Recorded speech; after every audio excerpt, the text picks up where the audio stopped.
gió xia tô là tiếng hay vua lư nhưng chỉ mua xứ khó tư yuan gió lo lù tiệt tua mà lý lo to cho gió là hay qua lũ chơi gió gió xia tô là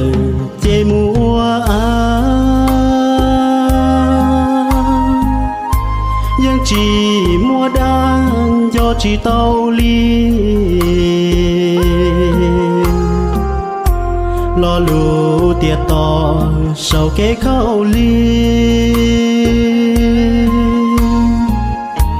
cho gió là hay ta lũ xia chỉ